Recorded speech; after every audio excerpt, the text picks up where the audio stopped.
students. Last class we discussed about the functional units of computer. Okay. Today let's see the bus structure, means single bus structure. So what is bus? So what is the use of bus?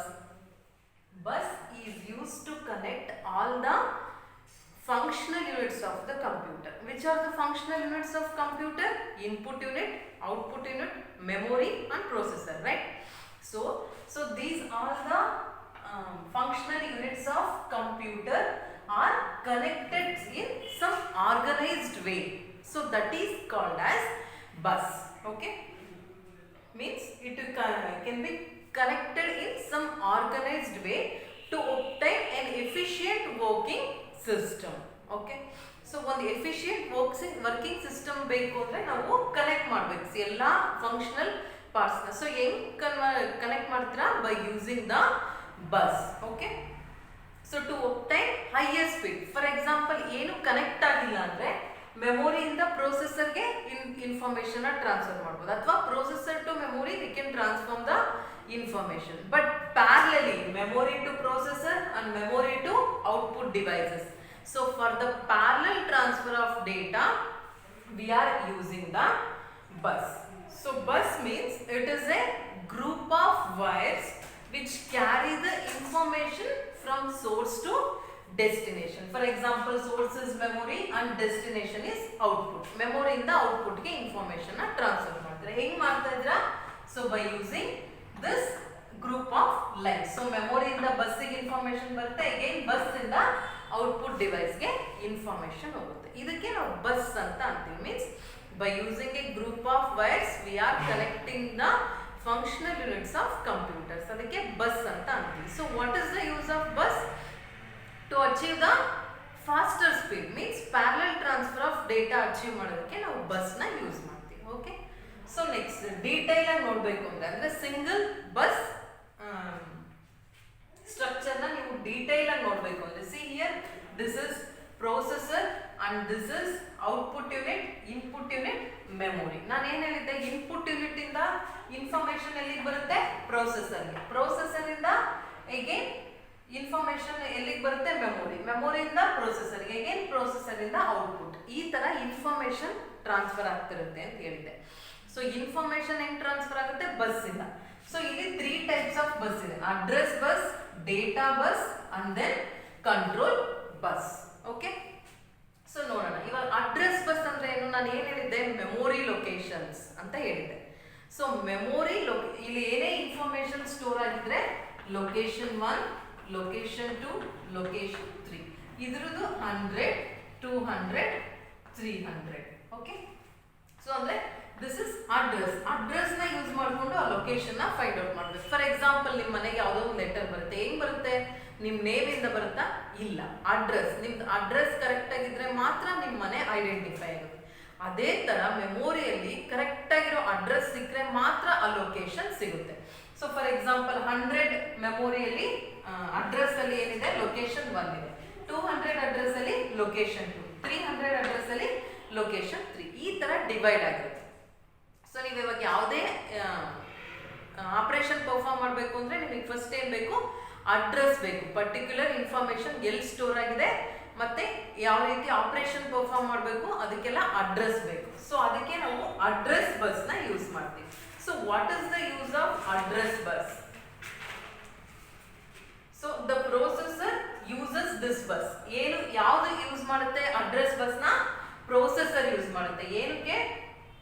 To access the memory or any IO devices connected to it. ಅಂದ್ರೆ memory ಅಥವಾ IO devices ನ access ಮಾಡ್ಕೋಬೇಕು ಅಂದ್ರೆ ಪ್ರೊಸೆಸರ್ಗೆ address bus ಬೇಕಾಗುತ್ತೆ. So processor sends address of the device for read or write operation. ಏನೇ operation perform ಮಾಡಬೇಕು ಅಂದ್ರೆ ರೀಡ್ ಅಥವಾ ರೀಡ್ ಮಾಡ್ಕೊಂಡು, ರೈಟ್ ಅಂದ್ರೆ ಸ್ಟೋರ್ ಮಾಡ್ಕೊಂಡು. ಸ್ಟೋರ್ ಎಲ್ಲಿ ಮಾಡ್ತೀರಾ? ಮೆಮೊರಿಯಲ್ಲಿ. ಸೊ ರೀಡ್ ಎಲ್ಲಿ ಮಾಡ್ಕೊಂತೀರಾ? ಇನ್ಪುಟ್ ಯೂನಿಟ್ ಇಂದ ಅಲ್ವಾ. So read or write operation perform ಮಾಡಬೇಕು ಅಂದ್ರೆ ಪ್ರೊಸೆಸರ್ಗೆ ಅಡ್ರೆಸ್ ಬೇಕು. ಸೊ ಎಲ್ಲಿ ಇವಾಗ ಫಾರ್ ಎಕ್ಸಾಂಪಲ್ ಯಾವುದೋ ಇನ್ಫಾರ್ಮೇಶನ್ ಸ್ಟೋರ್ ಮಾಡಬೇಕು, ಸೊ ಅದಕ್ಕೆ ಅಡ್ರೆಸ್ ಬೇಕು. 100 ಫಾರ್ ಎಕ್ಸಾಂಪಲ್ ಇಲ್ಲಿ ಎಂಟಿ ಇದೆ, ಸೊ ನೀವು ಇಲ್ಲಿ ಸ್ಟೋರ್ ಮಾಡ್ಬೇಕು ಇನ್ಫಾರ್ಮೇಶನ್. ಅವಾಗ ಏನಂತ ಸೆಂಡ್ ಮಾಡುತ್ತೆ ಪ್ರೊಸೆಸರು 100 ಅಂತ ಸಿಗ್ನಲ್ ನ ಸೆಂಡ್ ಮಾಡುತ್ತೆ, ಅಂದ್ರೆ 100 ಅಡ್ರೆಸ್ ನ ಸೆಂಡ್ ಮಾಡುತ್ತೆ. ಯಾವ ಬಸ್ ಇಂದ ಸೆಂಡ್ ಮಾಡುತ್ತೆ? Through the address bus. So ಅವಾಗ ಇಲ್ಲಿ ನೋಡಿ ಅಡ್ರೆಸ್ ಬಸ್ ಇಂದ ಮೆಮೊರಿಗೆ ಕನೆಕ್ಟ್ ಇದೆ. ಸೊ ಇಲ್ಲಿ 100 ಲೊಕೇಶನ್ ಅಲ್ಲಿ ನೀವೇನು ಇನ್ಫಾರ್ಮೇಶನ್ ಸೆಂಡ್ ಮಾಡುತ್ತೀರಾ 10 ಅಂತ ಸ್ಟೋರ್ ಆಗುತ್ತೆ. In the same way so input unit I O device ಇಂದ ರೀಡ್ ಮಾಡ್ಕೋಬೇಕು. ಅವಾಗ ಏನ್ ಮಾಡುತ್ತೆ? ಅದು ಅಡ್ರೆಸ್ ಬಸ್ ಇಂದ ಅಡ್ರೆಸ್ ನ ಸೆಂಡ್ ಮಾಡುತ್ತೆ. ಈ ಇನ್ಪುಟ್ ಡಿವೈಸಸ್ ಇಂದ ಅದು ರೀಡ್ ಮಾಡ್ಕೋಬೇಕು ಅಂತ. ಹೇಗೆ ಔಟ್ಪುಟ್ ಡಿವೈಸಸ್ಗೂ ಅಷ್ಟೇ, ಈ ಔಟ್ಪುಟ್ ಡಿವೈಸ್ಗೆ ಅದು ಡಿಸ್ಪ್ಲೇ ಆಗಬೇಕು ಅಂತ ಅಡ್ರೆಸ್ ನ ಸೆಂಡ್ ಮಾಡುತ್ತೆ. So processor sends the address for the input output devices and the memory through the address bus. So ಅದಕ್ಕೆ ನಾವೇನಂತೀವಿ ಇದನ್ನ ಯೂನಿಡೈರೆಕ್ಷನಲ್ ಅಂತ ಅಂತೀವಿ. ಅಂದ್ರೆ ಪ್ರೊಸೆಸರ್ ಮಾತ್ರ ಯೂನಿಡೈರೆಕ್ಷನಲ್. ಪ್ರೊಸೆಸರ್ ಮೆಮೊರಿ ಮತ್ತೆ ಇನ್ಪುಟ್ ಔಟ್ಪುಟ್ ಡಿವೈಸಸ್ಗೆ ಅಡ್ರೆಸ್ ನ ಸೆಂಡ್ ಮಾಡುತ್ತೆ. That is the use of the address bus. Again, next data bus. So data bus means the processor uses this bus to access the So to access the information, to carry the data. Okay, the data bus is used to carry data from input device or output devices to memory or memory to processor. Okay. Again from processor to memory or output devices. So ಇದು bidirectional ಆಗುತ್ತೆ. ಯಾಕೆ ಹೇಳಿ? Bidirectional. So input devices ಇಂದನೂ ನೋಡ್ರಿ, input devices ಇಂದ through the database ಎಲ್ಲಿಗೆ ಹೋಗ್ತದೆ information? ಪ್ರೊಸೆಸರ್ಗೆ. Again output devices ಇಲ್ಲಿಂದ output devices ಗೆ ಹೋಗುತ್ತೆ. ಡೇಟಾ ಬಸ್ ಇಂದ output devices ಗೆ. Again ಡೇಟಾ ಬಸ್ ಇಂದ ಮೆಮೊರಿ ಇನ್ಫಾರ್ಮೇಶನ್ ಬರುತ್ತೆ, ಮೆಮೊರಿ ಇಂದನೂ ಪ್ರೊಸೆಸರ್ಗೆ ಇನ್ಫಾರ್ಮೇಶನ್ ಬರುತ್ತೆ. ಅಂದ್ರೆ ಪ್ರೊಸೆಸರ್ ಏನ್ ಮಾಡ್ತಾ ಇದೆ? ಇನ್ಪುಟ್ ಡಿವೈಸಸ್ ಇಂದ ಇನ್ಫಾರ್ಮೇಶನ್ ತಗೊಳುತ್ತೆ, ಪ್ರೊಸೆಸರ್ ಇಂದ ಔಟ್ಪುಟ್ ಡಿವೈಸಸ್ಗೆ ಇನ್ಫಾರ್ಮೇಶನ್ ನ ಕಳಿಸುತ್ತೆ. ಅಂಡ್ ದೆನ್ ಪ್ರೊಸೆಸರ್ ಇಂದ ಮೆಮೊರಿಗೆ ಇನ್ಫಾರ್ಮೇಶನ್ ಬರುತ್ತೆ, ಅಂಡ್ ದೆನ್ ಮೆಮೊರಿಯಿಂದ ಪ್ರೊಸೆಸರ್ಗೆ ಇನ್ಫಾರ್ಮೇಶನ್ ಹೋಗುತ್ತೆ. ಅಂದ್ರೆ ಇದು ಪ್ರೊಸೆಸರ್ ಏನ್ ಮಾಡ್ತಾ ಇದೆ? ಎಲ್ಲದಕ್ಕೂ ಇನ್ಫಾರ್ಮೇಶನ್ ಕಳಿಸ್ತಾ ಇದೆ, ಎಲ್ಲಾದ್ರಿಂದಲೂ ಇನ್ಫಾರ್ಮೇಶನ್ ತಗೊಂತಾ ಇದೆ. ಸೊ ಅದಕ್ಕೆ ನಾವೇನಂತೀವಿ? ಬೈ ಡೈರೆಕ್ಷನಲ್ ಅಂತ ಅಂತೀವಿ. ಡೇಟಾ ಬೇಸ್ ನ ಡೇಟಾ ಬಸ್ ನ ಬೈ ಡೈರೆಕ್ಷನಲ್ ಅಂತ ಅಂತೀವಿ. ಓಕೆನಾ?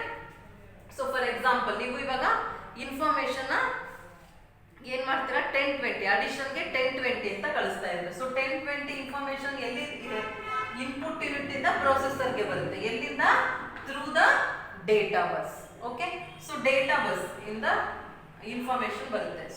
ಸೊ ಅದನ್ನ ಆಡ್ ಮಾಡುತ್ತೆ. ಸೊ 10+20 ಅಂತ ಆಡ್ ಮಾಡಿ ಅದನ್ನ ಏನ್ ಮಾಡುತ್ತೆ?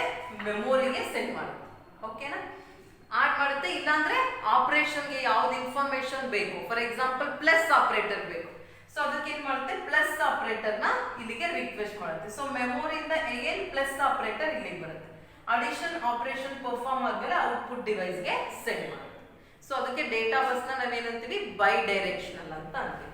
So last is control bus. So control bus means, so control ಅಂದ್ರೆ ಏನು? ಸಿಗ್ನಲ್ಸ್ ನ ಪಾಸ್ ಮಾಡುತ್ತೆ. ಏನೇನ್ ಸಿಗ್ನಲ್ಸ್ ನ? Read, write and then reset etcetera, ಇದೆಲ್ಲ ಸಿಗ್ನಲ್ಸ್ ಬರುತ್ತೆ. ಸೊ ಎಲ್ಲಿಂದ ಸಿಗ್ನಲ್ಸ್ ಬರುತ್ತೆ? ಪ್ರೊಸೆಸರ್ ರೀಡ್ ಮಾಡ್ಕೋಬೇಕು ಅಂದ್ರೆ ಇನ್ಪುಟ್ ಯೂನಿಟ್ಗೆ ಸಿಗ್ನಲ್ ನ ಸೆಂಡ್ ಮಾಡುತ್ತೆ. ಏನಂತ? ರೀಡ್ ಅಂತ. ರೈಟ್ ಮಾಡಬೇಕು ಅಂದ್ರೆ ಪ್ರೊಸೆಸರ್ ನಿಂದ ಔಟ್ಪುಟ್ ಡಿವೈಸಸ್ಗೆ ಇನ್ಫಾರ್ಮೇಶನ್ ಹೋಗುತ್ತೆ. ಅಗೇನ್ ಪ್ರೊಸೆಸರ್ ಇಂದ ಮೆಮೊರಿಗೆ ರೈಟ್, ಏನಾದ್ರು ಸ್ಟೋರ್ ಮಾಡ್ಕೋಬೇಕು ಅಂದ್ರೆ ರೈಟ್ ಸಿಗ್ನಲ್ ನ ಸೆಂಡ್ ಮಾಡುತ್ತೆ. ಎಲ್ಲಿಂದ? Through the control bus. ಯಾವುದೇ ಸಿಗ್ನಲ್ ಎಲ್ಲಿಂದ ಹೋಗುತ್ತೆ? ಥ್ರೂ ದ ಕಂಟ್ರೋಲ್ ಬಸ್ ಇಂದ ಹೋಗುತ್ತೆ. ಸೊ ಇಲ್ಲಿ ನೋಡ್ರಿ, ಇನ್ಪುಟ್ ಯೂನಿಟ್ ಇಂದ ಸೊ ಇನ್ಪುಟ್ ಯೂನಿಟ್ ಇಂದ ಪ್ರೊಸೆಸರ್ಗೆ ಬಂದಿದೆ, ಪ್ರೊಸೆಸರ್ ಇಂದ ಅಗೇನ್ ಇನ್ಪುಟ್ ಯೂನಿಟ್ಗೆ ಸಿಗ್ನಲ್ಸ್ ಪಾಸ್ ಆಗಿದೆ. ಇಲ್ಲೂ ನೋಡ್ರಿ, through the control bus. Processor ಇಂದ ಎಲ್ಲೋಗಿದೆ? ಔಟ್ಪುಟ್ ಯೂನಿಟ್ಗೆ, ಔಟ್ಪುಟ್ ಯೂನಿಟ್ ಇಂದ ಅಗೇನ್ ಪ್ರೊಸೆಸರ್ಗೆ. ಸೊ ಇದು ಅಷ್ಟೇ. ಕಂಟ್ರೋಲ್ಸ್ ಎಲ್ಲಿಂದ ರೈಟ್ ಮಾಡ್ಕೋಬೇಕು ಅಂದ್ರೆ ಏನ್ ಬರುತ್ತೆ? ಮೆಮೊರಿಗೆ ಬರುತ್ತೆ. ಮೆಮೊರಿ ಏನ್ ಮಾಡುತ್ತೆ? ಸಿಗ್ನಲ್ ನ ಅಗೇನ್ ಪ್ರೊಸೆಸರ್ಗೆ ಸೆಂಡ್ ಮಾಡುತ್ತೆ. ಏನಂತ? ಅಗೇನ್ ರೈಟ್, ಡಿಸ್ಪ್ಲೇ ಮಾಡುವಂತ.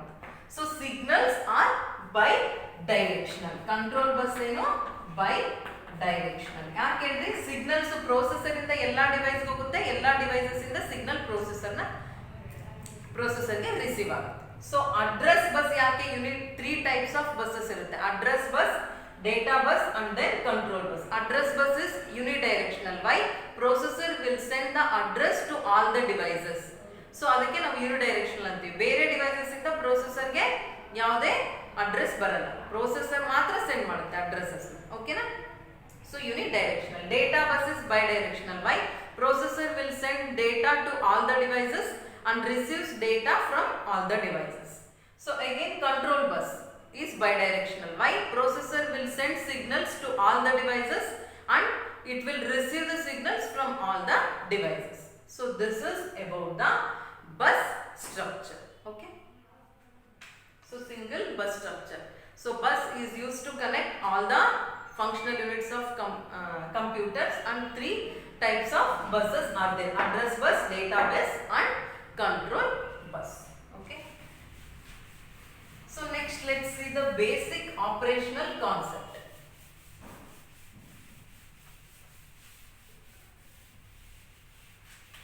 Basic operational concept means the interconnection between processor and memory. ನಾನು ಏನು ಹೇಳಿದೆ, ಪ್ರೊಸೆಸರ್ ಇಂದ ಮೆಮೊರಿಗೆ ಇನ್ಫಾರ್ಮೇಶನ್ ಹೋಗುತ್ತೆ, ಮೆಮೊರಿಯಿಂದ ಪ್ರೊಸೆಸರ್ಗೆ ಇನ್ಫಾರ್ಮೇಶನ್ ಹೋಗುತ್ತೆ ಅಲ್ವಾ. ಸೊ ಏನಾದರೂ ರೀಡ್ ಅಥವಾ ರೈಟ್ ಆಪರೇಟರ್ಗೆ ಅಥವಾ ಅಡಿಷನ್ ಸಬ್ಟ್ರಾಕ್ಷನ್ ಎಲ್ಲ ಎಲ್ಲಾಗುತ್ತೆ, ಪ್ರೊಸೆಸರ್ ಅಲ್ಲಿ ಆಗುತ್ತೆ. ಸೊ ಪ್ರೊಸೆಸರ್ ಇಂದ ಮೆಮೊರಿಗೆ ಇನ್ಫಾರ್ಮೇಶನ್ ಹೋಗುತ್ತೆ. ಯಾಕೆ ಹೇಳ್ರಿ? ಔಟ್ಪುಟ್ ಡಿವೈಸ್ ಬಿಸಿ ಇದ್ರೆ, ಫಾರ್ ಎಕ್ಸಾಂಪಲ್ ಅಡಿಷನ್ ಆಪರೇಷನ್ 10 + 20 ಅಂತ ಆಯ್ತು 30. ಸೊ ಇದೆಲ್ಲಿಗೆ ಹೋಗ್ಬೇಕು? ಔಟ್ಪುಟ್ ಯೂನಿಟ್ಗೆ ಹೋಗ್ಬೇಕು. ಬೈ ಚಾನ್ಸ್ ಔಟ್ಪುಟ್ ಡಿವೈಸ್ ಬಿಸಿ ಇದ್ರೆ ಏನ್ ಮಾಡುತ್ತೆ, ಈ ಇನ್ಫಾರ್ಮೇಶನ್ ಎಲ್ಲಿಗೆ ಸ್ಟೋರ್ ಆಗುತ್ತೆ? ಮೆಮೊರಿಯಲ್ಲಿ ಸ್ಟೋರ್ ಆಗುತ್ತೆ. ಅಂದ್ರೆ ಪ್ರೊಸೆಸರ್ ಇಂದ ಮೆಮೊರಿಗೆ ಇನ್ಫಾರ್ಮೇಶನ್ ಹೋಗುತ್ತೆ. So in the same way ಮೆಮೊರಿಯಿಂದ ಪ್ರೊಸೆಸರ್ಗೂ ಇನ್ಫಾರ್ಮೇಶನ್ ಬರುತ್ತೆ. ಯಾಕೆ ಹೇಳ್ರಿ? ಏನಾದ್ರೂ ಆಪರೇಟರ್ ಬೇಕು. ಈಗ 10 + 20 ಮಾಡಬೇಕು ಅಂದ್ರೆ ಪ್ಲಸ್ ಆಪರೇಟರ್ ಬೇಕು ಅಲ್ವಾ. ಸೊ ಪ್ಲಸ್ ಆಪರೇಟರ್ ಪ್ರೊಸೆಸರ್ ಇಲ್ಲ ಅಂದ್ರೆ ಏನ್ ಮಾಡುತ್ತೆ? ಮೆಮೊರಿಗೆ ರಿಕ್ವೆಸ್ಟ್ ಕಳಿಸುತ್ತೆ. ಸೊ ಮೆಮೊರಿ ಏನ್ ಮಾಡುತ್ತೆ? ಅದನ್ನ ಪ್ಲಸ್ ಆಪರೇಟರ್ನ ಪ್ರೊಸೆಸರ್ಗೆ ಸೆಂಡ್ ಮಾಡುತ್ತೆ. ಸೊ ಇಂಟರ್ ಕನೆಕ್ಷನ್, ಪ್ರೊಸೆಸರ್ ಇಂದ ಮೆಮೊರಿಗೂ ಹೋಗುತ್ತೆ, ಮೆಮೊರಿಯಿಂದ ಪ್ರೊಸೆಸರ್ಗೂ ಬರುತ್ತೆ. ಸೊ ಹೆಂಗೆ ಕನೆಕ್ಷನ್ ಇರುತ್ತೆ ಅಂತ between processor and memory.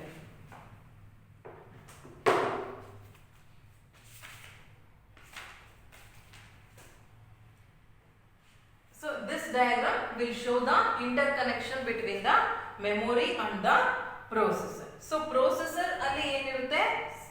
several registers ಇರುತ್ತೆ ನೋಡ್ರಿ. R0, R1 to Rn-1 means n general purpose registers ಇರುತ್ತೆ. ಏನಕ್ಕಿರುತ್ತೆ register? to store the small amount of information. So ಏನಾದ್ರೂ ಒಂದು small amount of information store ಆಗಬೇಕು ಅಂದ್ರೆ ಅದು ಮೆಮೊರಿಗೆ ಹತ್ರ ಹೋಗಲ್ಲ. ಸೊ ಅಲ್ಲೇ ಸ್ಟೋರ್ ಆಗಿರುತ್ತೆ. ಅದು ಯಾವಾಗ ಬೇಕೋ ಅವಾಗ ಏನ್ ಆಪರೇಷನ್ಗೆ ಅದು ರಿಟ್ರೀವ್ ಮಾಡ್ಕೊಳ್ಳುತ್ತೆ. By chance large amount of ಮೆಮೊರಿನ ಸ್ಟೋರ್ ಮಾಡಬೇಕು ಅಂದ್ರೆ at that time it will use the memory. Okay, that is general purpose registers. So ಅದನ್ನ ಬಿಟ್ಟು ಏನಿರುತ್ತೆ? ALU ನಾನು ಆಲ್ರೆಡಿ ನೆನ್ನೆ ಎಕ್ಸ್ಪ್ಲೈನ್ ಮಾಡಿದ್ದೆ, ಅರ್ಥಮೆಟಿಕ್ ಅಂಡ್ ಲಾಜಿಕ್ ಯೂನಿಟ್ ಅಂತ. ಸೊ ಏನಲ್ಲಿ ಆಪರೇಷನ್ ಪರ್ಫಾರ್ಮ್ ಆಗುತ್ತೆ? Arithmetic operation, addition, subtraction, multiplication, ಈ ತರ ಆಪರೇಷನ್ಸ್ ಪರ್ಫಾರ್ಮ್ ಆಗ್ತವೆ. ಅಥವಾ ಯಾವುದು? Timing and control unit. ಓಕೆನಾ? ಅಂದ್ರೆ ಕಂಟ್ರೋಲ್ ಸಿಗ್ನಲ್ಸ್ ನ ಸೆಂಡ್ ಮಾಡ್ತಾ ಹೋಗುತ್ತೆ. ಓಕೆನಾ? ಸೊ ನೆಕ್ಸ್ಟ್ ಇನ್ನೇನಿದೆ ಇಲ್ಲಿ? PC and IR. So IR ಅಂದ್ರೆ ಏನು? Instruction register. Instruction register means hold the instruction code that is currently being executed. Okay, so current ಆಗಿ ಯಾವುದು ಇನ್ಸ್ಟ್ರಕ್ಷನ್ ಎಕ್ಸಿಕ್ಯೂಟ್ ಆಗ್ತಾ ಇರುತ್ತೋ ಅದೆಲ್ಲಿರುತ್ತೆ? IR ಅಲ್ಲಿ ಇರುತ್ತೆ. For example addition, current. Next is multiplication. So current execution ಯಾವುದು? Addition. ಅದೆಲ್ಲಿರುತ್ತೆ? Instruction register ಇರುತ್ತೆ. Instruction register will holds the instruction code that is currently being executed. Present ಯಾವುದು execute ಆಗ್ತಾ ಇರುತ್ತೋ ಅದೆಲ್ಲಿರುತ್ತೆ? IR ಆಗಿರುತ್ತೆ. ಸೊ ನೆಕ್ಸ್ಟ್ PC ಅಂದ್ರೆ program counter. Program counter ಅಂದ್ರೆ this is also the register but it contains the address of the next instruction to be executed. For example ಇದ್ರದ್ದು address ಏನು 100, ಇದ್ರದ್ದು address 200. But ಇಲ್ಲೇನಿರುತ್ತೆ? Instructions ಕೋಡೇ ಇರುತ್ತೆ. For example 10, 20 ಅಂತೇನೋ send ಮಾಡಿರ್ತೀವಿ, ಅದೆಲ್ಲ ಅಲ್ಲಿರುತ್ತೆ. ಬಟ್ PC ಏನಿರುತ್ತೆ? Next instruction, address of the next instruction to be executed. So next instruction ಯಾವುದು? ಮಲ್ಟಿಪ್ಲಿಕೇಶನ್. ಅದ್ರದ್ದು ಅಡ್ರೆಸ್ ಏನು? 200 ಇಲ್ಲಿರುತ್ತೆ. ಓಕೆನಾ? So next MAR.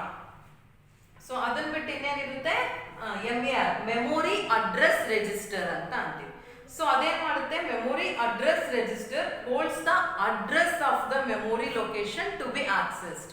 ಅಂದ್ರೆ ಎಲ್ಲಾ ಅಡ್ರೆಸ್ ಮೆಮೊರಿ ಲೊಕೇಶನ್ ಅಲ್ಲಿ ಏನೇನು ಅಡ್ರೆಸ್ ಇರುತ್ತೋ ಅದೆಲ್ಲ ಎಲ್ಲಿರುತ್ತೆ, MER ಅಲ್ಲಿ ಇರುತ್ತೆ. ಸೊ ನೆಕ್ಸ್ಟ್ ಏನಿದೆ, MDR memory data register.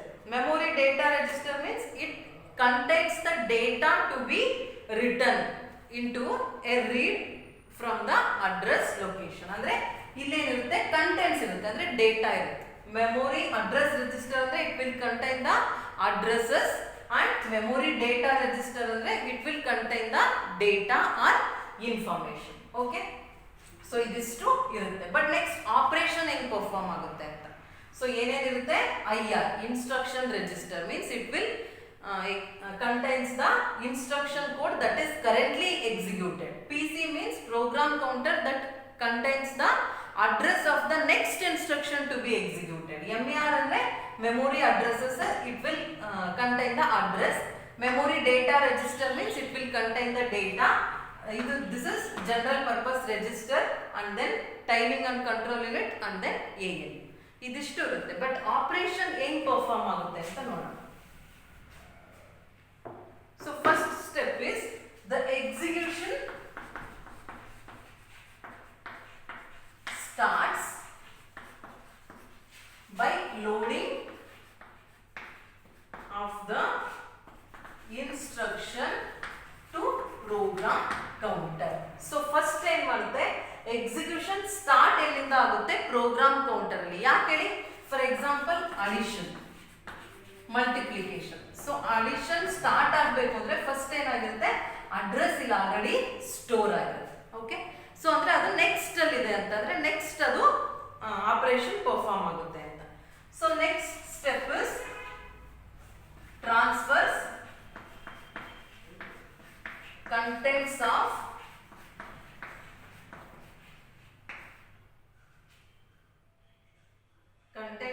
PC to MER.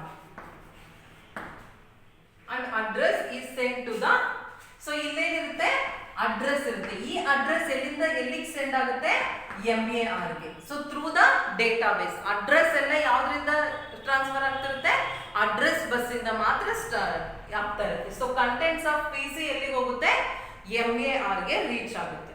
So read control signal is issued to the memory to read the instruction code. So ಇದು ಇಲ್ಲಿಗೆ ಹೋದ ತಕ್ಷಣ ಏನ್ ಮಾಡುತ್ತೆ, ಇದು ಮೆಮೊರಿಗೆ ಹೇಳುತ್ತೆ ಏನಂತ, ಇನ್ಸ್ಟ್ರಕ್ಷನ್ ಕೋಡ್ ನ ರೀಡ್ ಮಾಡ್ಕೋಬೇಕು ಅಂದ್ರೆ ರೀಡ್ ಸಿಗ್ನಲ್ ನ ಜನರೇಟ್ ಮಾಡುತ್ತೆ. ಓಕೆನಾ. ಸೊ ನೆಕ್ಸ್ಟ್ ರೀಡ್ ಸಿಗ್ನಲ್ ನ ಜನರೇಟ್ ಮಾಡಿದ ತಕ್ಷಣ ಇನ್ಫಾರ್ಮೇಶನ್. ಸೊ ಇದ್ರಲ್ಲಿ ಏನ್ ಇನ್ಫಾರ್ಮೇಶನ್ ಕಳ್ಸಿರ್ತೀವಿ ನಾವು, 1020 ಅಂತ ಕಳ್ಸಿರ್ತೀವಿ, ಅದನ್ನ ಆಡ್ ಮಾಡ್ಬೇಕು. ಸೊ ಈ ಇನ್ಸ್ಟ್ರಕ್ಷನ್ ಎಲ್ಲಿ ಲೋಡ್ ಆಗುತ್ತೆ, IR ಗೆ ಲೋಡ್ ಆಗುತ್ತೆ. ಓಕೆನಾ. IR ಗೆ ಲೋಡ್ ಆದ ತಕ್ಷಣ PC ಏನಾಗುತ್ತೆ, ಇನ್ಕ್ರಿಮೆಂಟ್ ಆಗುತ್ತೆ. ಅಂದ್ರೆ 200 ಅಂದ್ರೆ ನೆಕ್ಸ್ಟ್ ಯಾವ್ದು ಇನ್ಸ್ಟ್ರಕ್ಷನ್, ಅದು ನೆಕ್ಸ್ಟ್ ಯಾವ್ದು ಎಕ್ಸಿಕ್ಯೂಟ್ ಆಗಬೇಕು ಅದಕ್ಕೆ ಇನ್ಕ್ರಿಮೆಂಟ್ ಆಗುತ್ತೆ. ಓಕೆನಾ. ಸೊ ಫಸ್ಟ್ ಏನ್ ಮಾಡ್ತೀವಿ ನಾವು, PC ಗೆ ಅಡ್ರೆಸ್ ಲೋಡ್ ಆಗಿರುತ್ತೆ, ಅದನ್ನ ನಾವು MER ಗೆ ಸೆಂಡ್ ಮಾಡ್ತೀವಿ. So by using this address we are extracting the instruction code from the memory. So ಆ ಇನ್ಸ್ಟ್ರಕ್ಷನ್ ಕೋಡ್ ಎಲ್ಲಿಗೆ ಬರುತ್ತೆ, ಇನ್ಸ್ಟ್ರಕ್ಷನ್ ರಿಜಿಸ್ಟರ್ ಗೆ ಬರುತ್ತೆ. ಸೊ ಇದು ಏನಾಗಿರುತ್ತೆ, instruction code that is currently executed, ಇದು currently executed. So after that PC will get incremented ಅಂದ್ರೆ 200 ಅಂದ್ರೆ ನೆಕ್ಸ್ಟ್ ಆಪರೇಷನ್ ಯಾವ್ದು ಪರ್ಫಾರ್ಮ್ ಆಗಬೇಕು ಅದನ್ನ ಲೋಡ್ ಮಾಡ್ಕೊಂಡು. So next the instruction code is decoded.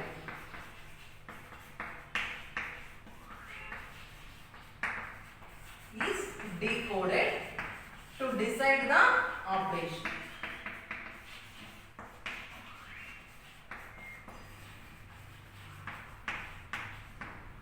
Instruction code is decoded to decide the operation. ಅಂದ್ರೆ ಏನ್ operation, addition. So ಅದಕ್ಕೆ ಅರ್ಥ ಆಗುತ್ತಾ ಸಿಸ್ಟಮ್ಗೆ, ಇಲ್ಲ ಮೆಷಿನ್ ಲೆವೆಲ್ ಲ್ಯಾಂಗ್ವೇಜ್ ಮಾತ್ರ ಅರ್ಥ ಆಗುತ್ತೆ. ಸೊ ಅದಕ್ಕೆ ನಾವು ಏನ್ ಮಾಡ್ತೀವಿ, ಡಿಕೋಡ್ ಮಾಡ್ಬೇಕಂದ್ರೆ ಹೈಯರ್ ಲೆವೆಲ್ ಇಂದ ಮೆಷಿನ್ ಲೆವೆಲ್ ಲ್ಯಾಂಗ್ವೇಜ್ಗೆ. ಸೊ ಡಿಕೋಡ್ ಮಾಡುತ್ತೆ ಏನಕ್ಕೆ, ವಿಚ್ ಟೈಪ್ ಆಫ್ ಆಪರೇಷನ್ ಅಂತ ತಿಳ್ಕೊಳಕ್ಕೆ, ಟು ಡಿಸೈಡ್. ಓಕೆ. ಸೊ ಅದಕ್ಕೆ ಅವಾಗ ಗೊತ್ತಾಗುತ್ತೆ ಅಡಿಷನ್ ಆಪರೇಷನ್ ಅಂತ. So if data needed for operation is already available in the general purpose register. So for example ನಮಗೆ ಏನ್ ಬೇಕು, ಪ್ಲಸ್ ಆಪರೇಟರ್ ಬೇಕು. ಸೊ ಅದೇನಾದ್ರೂ ಜನರಲ್ ಪರ್ಪಸ್ ರೆಜಿಸ್ಟರ್ ಅಲ್ಲಿ ಇದ್ರೆ ಇಮಿಡಿಯೇಟ್ ಆಗಿ ಆಪರೇಷನ್ ಪರ್ಫಾರ್ಮ್ ಆಗುತ್ತೆ. ಸೊ ನಮಗೆ ಏನ್ ಇನ್ಫಾರ್ಮೇಶನ್ ಬೇಕೋ ಅದು ಜನರಲ್ ಪರ್ಪಸ್ ರೆಜಿಸ್ಟರ್ ಅಲ್ಲಿ ಇದ್ರೆ ಅದು ಇಮಿಡಿಯೇಟ್ ಆಗಿ ಆಪರೇಷನ್ ಪರ್ಫಾರ್ಮ್ ಮಾಡುತ್ತೆ. But if the operates reside in memory, but operands ಇಲ್ಲೇ ಇದೆ, ಪ್ಲಸ್ ಅನ್ನೋದು ಇಲ್ಲೇ ಇದ್ರೆ ಇಮಿಡಿಯೇಟ್ ಆಗಿ ಆಪರೇಷನ್ ಪರ್ಫಾರ್ಮ್ ಆಗುತ್ತೆ. ಬಟ್ ಅದೇನಾದ್ರು ಜನರಲ್ ಪರ್ಪಸ್ ರೆಜಿಸ್ಟರ್ ಇಲ್ಲ, ಮೆಮೊರಿಯಲ್ಲಿ ಇದೆ ಅಂದ್ರೆ so respective address are send to the MER. ಅಂದ್ರೆ ಪ್ಲಸ್ ಆಪರೇಂಡ್ ಎಲ್ಲಿದೆಯೋ ಅದ್ರದ್ದು ಅಡ್ರೆಸ್ ನ ಎಲ್ಲಿ ಕಳಿಸುತ್ತೆ, MER ಗೆ. MER ಅವಾಗ ಏನ್ ಮಾಡುತ್ತೆ, ಆ ಅಡ್ರೆಸ್ ನ ಮೆಮೊರಿಗೆ ಸೆಂಡ್ ಮಾಡುತ್ತೆ. ಸೊ ಮೆಮೊರಿಗೆ ಆ ಅಡ್ರೆಸ್ ಸಿಕ್ಕಿದ ತಕ್ಷಣ ಆ ಅಡ್ರೆಸ್ ಅಲ್ಲಿ ಡೇಟಾ ಇರುತ್ತೆ. ಸೊ ಆ ಡೇಟಾ ಎಲ್ಲಿಗೆ ಸೆಂಡ್ ಮಾಡುತ್ತೆ, MDR ಗೆ ಸೆಂಡ್ ಮಾಡುತ್ತೆ. ಅಂದ್ರೆ ಮೆಮೊರಿ ಡೇಟಾ ರೆಜಿಸ್ಟರ್ಗೆ 1 by 1 ಅದು ರೀಡ್ ಮಾಡ್ಕೊಳ್ಳುತ್ತೆ. MDR ಇಂದ ಏನಾಗುತ್ತೆ, ಡೈರೆಕ್ಟ್ ಆಗಿ ALU ಗೆ ಆ ಇನ್ಫಾರ್ಮೇಶನ್ ಅಂದ್ರೆ ಆಪರೇಟ್ ಪಾಸ್ ಆಗುತ್ತೆ. ಸೊ ಆಪರೇಟ್ಸ್ ಪಾಸ್ ಆದ ತಕ್ಷಣ ಏನಾಗುತ್ತೆ, ಆಪರೇಟರ್ಸ್ ಆಪರೇಟರ್ಸ್ ಯಾವ್ದಾದ್ರು ಆಗಿರ್ಲಿ ಇನ್ಫಾರ್ಮೇಶನ್ ಸೊ MDR ಗೆ ಬರುತ್ತೆ. MDR ಗೆ ಬಂದ ತಕ್ಷಣ ಅದೇನಾಗಿರುತ್ತೆ, ಅರ್ಥಮೆಟಿಕ್ ಅಂಡ್ ಲಾಜಿಕ್ ಯೂನಿಟ್ ಅಲ್ಲಿ ಅಡಿಷನ್ ಆಪರೇಷನ್ ಪರ್ಫಾರ್ಮ್ ಆಗುತ್ತೆ. ಓಕೆನಾ. ಸೊ ಬೈ ಚಾನ್ಸ್ ನಮಗೆ ಆಪರೇಟ್ಸ್ ಅಥವಾ ಆಪರೇಟರ್ಸ್ ಸೊ ಅದೇನಾದ್ರೂ ಜನರಲ್ ಪರ್ಪಸ್ ರೆಜಿಸ್ಟರ್ ಇದ್ರೆ ಇಮಿಡಿಯೇಟ್ ಆಗಿ ಆಪರೇಷನ್ ಪರ್ಫಾರ್ಮ್ ಆಗುತ್ತೆ. ಬೈ ಚಾನ್ಸ್ ಇಲ್ಲ ಅಂದ್ರೆ ಅದು ಅಡ್ರೆಸ್ ನ ಮೆಮೊರಿ MER ಇಂದ ಸೆಂಡ್ ಮಾಡುತ್ತೆ. ಸೊ ಅಡ್ರೆಸ್ ಸಿಕ್ಕಿದ ಮೇಲೆ ಆ ಲೊಕೇಶನ್ ಅಲ್ಲಿರೋ ಡೇಟಾನ through the MDR it will receive. So MDR ಇಂದ ಡೇಟಾ ಎಲ್ಲಿಗೆ ಬರುತ್ತೆ, ALU ಗೆ ಆಪರೇಷನ್ ಪರ್ಫಾರ್ಮ್ ಆಗುತ್ತೆ. So next, at last, if the result is to be stored in memory, if result is to be stored in memory, so ನಾವೇನಾದ್ರು ಆ result ನ ಮೆಮೊರಿಯಲ್ಲಿ store ಮಾಡಬೇಕು ಅಂದ್ರೆ ಅಗೇನ್ ಏನ್ ಮಾಡ್ತೀವಿ, ಯಾವ ಮೆಮೊರಿ ಲೊಕೇಶನ್ ಅಲ್ಲಿ ಸೇವ್ ಮಾಡಬೇಕು ಅಂತ ಥ್ರೂ ದ MER ಸೆಂಡ್ ಮಾಡ್ತೀವಿ. ಸೊ MER ಇಂದ ಅಡ್ರೆಸ್ ಸಿಕ್ಕಿದ್ಮೇಲೆ ಈ ALU ಇಂದ ಡೇಟಾ ಎಲ್ಲಿಗೆ ಬರುತ್ತೆ, MDR. ಸೊ ಏನಂತ ಡೇಟಾ ಬರುತ್ತೆ, 10 + 20 ಆದ್ಮೇಲೆ ಏನಂತ ಬರುತ್ತೆ, 30. ಸೊ 30 ಡೇಟಾನ MDR ಇಂದ ಮೆಮೊರಿಯಲ್ಲಿ ಆ ಪರ್ಟಿಕ್ಯುಲರ್ ಅಡ್ರೆಸ್ ಅಲ್ಲಿ ಅದನ್ನ ನಾವು ಸ್ಟೋರ್ ಮಾಡ್ತೀವಿ. ಹೆಂಗೆ, by using the right signal. Right signal ಯಾವ್ದು ಜನರೇಟ್ ಮಾಡುತ್ತೆ, ಕಂಟ್ರೋಲ್ ಯೂನಿಟ್ ರೈಟ್ ಸಿಗ್ನಲ್ ನ ಜನರೇಟ್ ಮಾಡಿ MDR ಗೆ ಕಳಿಸುತ್ತೆ. ಸೊ MDR ಇಂದ ಅದೆಲ್ಲಿಗೆ ಹೋಗುತ್ತೆ, ಇನ್ಫಾರ್ಮೇಶನ್ ಮೆಮೊರಿಯಲ್ಲಿ ಸ್ಟೋರ್ ಆಗುತ್ತೆ. This is the interconnection between processor and memory. What is the first step, PC ಗೆ information ಬರುತ್ತೆ.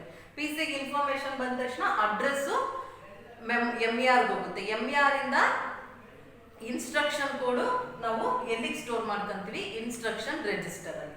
ಸೊ ನೆಕ್ಸ್ಟ್ ಸ್ಟೆಪ್ ಏನ್ ಮಾಡ್ತೀವಿ, ಇನ್ಸ್ಟ್ರಕ್ಷನ್ ನ ಡಿಕೋಡ್ ಮಾಡ್ತೀವಿ. ಅಂದ್ರೆ ಮೆಷಿನ್ ಲೆವೆಲ್ ಲ್ಯಾಂಗ್ವೇಜ್ ಗೆ ಕನ್ವರ್ಟ್ ಮಾಡ್ಕೊಂತೀವಿ.